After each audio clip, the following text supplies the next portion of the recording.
बिस्मिल्लाहिर्रहमानिर्रहीम, अस्सलाम वालेकुम एंड वेलकम बैक टू मे तकी ऑफिशियल एंड गुड इवनिंग। यह है इवनिंग का टाइम और मेरी बेटी हादिया जो है वो अपने बाबा से इस वक्त जो है वो कायदा पढ़ रही है। और इवनिंग टाइम बाबा जो है ऑफिस से आते हैं तो ये कायदा का टाइम होता है। कोशिश होती है कि डेली बेस पे पढ़ाएं, लेकिन कभी कभी ऑफिस की कमिटमेंट्स होती हैं, लेट हो जाते हैं, रह जाता है। लेकिन ये बहुत ज़रूरी है। और क्योंकि बाबा माशाल्लाह काफ़ी हद तक हिफ्ज़ किया हुआ है तो वो उनका ही होता है कि मैं खुद ही पढ़ाऊँगा। तो मुझे लगता है कि दीनी तालीम ही ज़ाहिरी बात है कि बहुत ज़्यादा ज़रूरी है और हमारा अवलिन फ़र्ज़ है।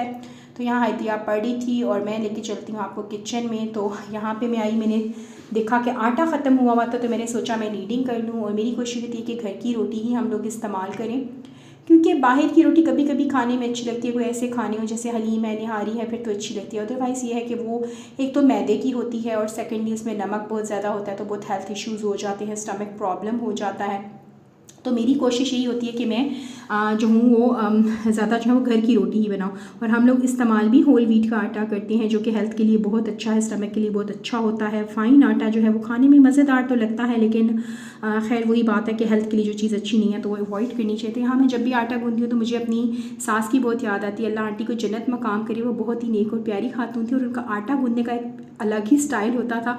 वो बहुत एहतमाम के साथ आटा गूँधा करती थी। हमारे लोकल ज़बान में कहते हैं बिंडा चौकी जो भी होता है वो बैठने के लिए वो उस पर बैठती थी। प्रॉपर नीचे एक साफ़ कपड़ा बिछता था और फिर आंटी पानी लेके बैठती थी परात में आटा लेके। और आंटी का कहना था कि भाई आटे में जब तक 100 मुखियाँ ना ली जाएँ आटा अच्छा नीडिंग नहीं होती है। तो खैर बड़ों का अपना तरीका होता है और वो इस तरीके से करती थी। और इवन जब आप वो हेल्पर से भी करवाती थी ना तो वो इसी तरीके से ना उससे प्रॉपर बैठ के कहती थी कि प्रॉपर तुमने सही सही मुखियाँ देनी है।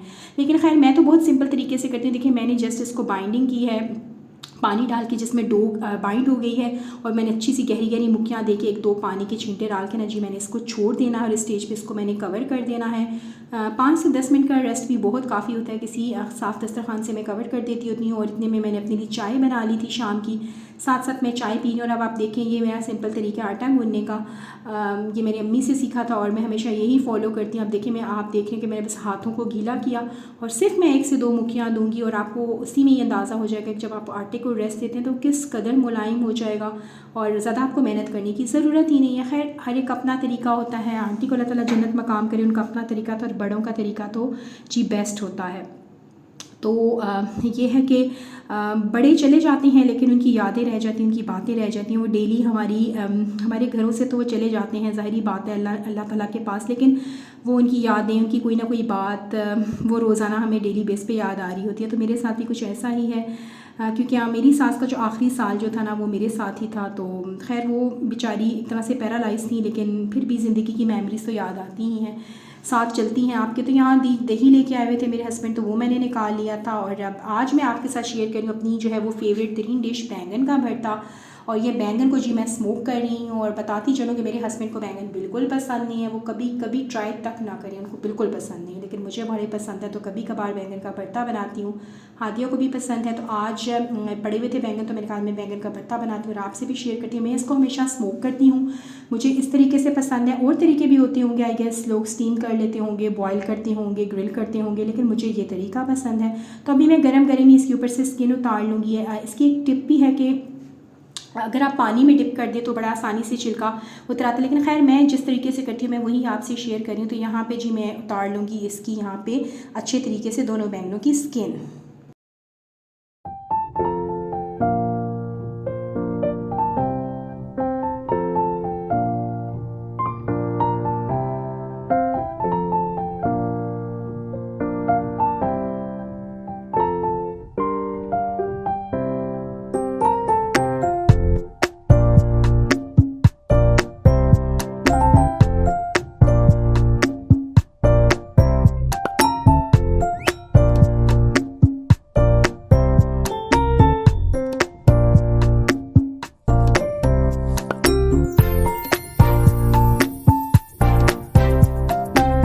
तो यहाँ बन रहा है बैंगन का भरता। ये मेरे पास छोटी सी प्यारी सी हांडी और इसके अंदर मैं बनाऊंगी आज बैंगन का भरता।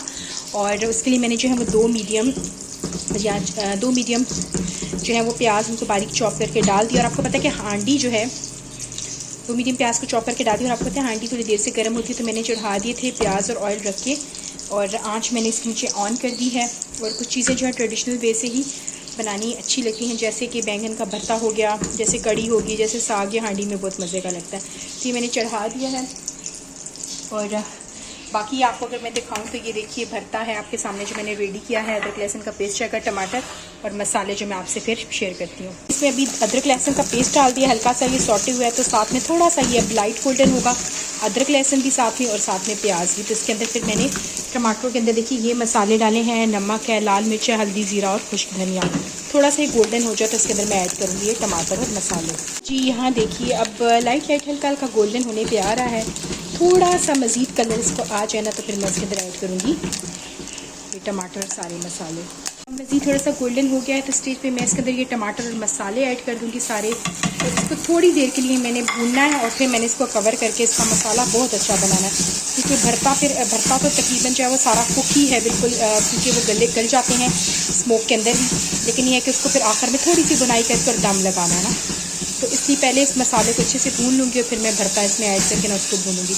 थोड़ा सा इसको मैं मिक्स करती हूँ, थोड़ी सी देर भूनूँगी और फिर मैं इसको कवर करती हूँ। मैं आपको क्लोजर लुक दिखा रही हूँ कि मसाला जो है ना वो कितने अच्छे तरीके से भुना जा चुका है और ऑयल निकल आया है। तो इस स्टेज के ऊपर जो है ना मैंने अब इसके अंदर ऐड करना है ये भरता। ये इसके अंदर चला गया भरता, और अभी इसको इस स्टेज के ऊपर इसकी होगी बेहतरीन थोड़ी सी बुनाई, फ्यू मिनट्स, और क्योंकि उसी से भरते का टेस्ट निकलेगा ना। और उसके बाद इसको मैं रखूँगी दम पे। यहाँ पर अच्छी सी हो रही है इसकी बुनाई, अच्छी सी बुनाई होगी इसकी गाहे गाहे। और इसके बाद दम पे रख के इसके अंदर मैं हरा मसाला ऐड करूँगी, फिर लुक शेयर करती हूँ आपसे फाइनल लुक।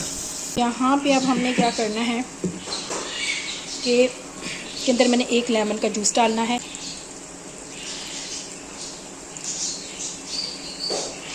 ये जाएगा दम पे। इस स्टेज पे मैंने इसके अंदर डाल देना हरा मसाला। इसका दम आ चुका है और ये बिल्कुल रेडी है जनाब। हरा मसाला भी ऐड कर दिया जो रह गया। यहाँ पे इसको कर लेंगे अच्छे से मिक्स, और ये हमारा बैंगन का भरता बिल्कुल आपको क्लोज़र लुक दिखाती हूँ उसकी। ये है बेहतरीन और क्लोज़र लुक हमारे बैंगन के भरते की। ठीक है, बहुत मज़े का बना है और मेरा बहुत फेवरेट है, ज़रूर ट्राई कीजिएगा।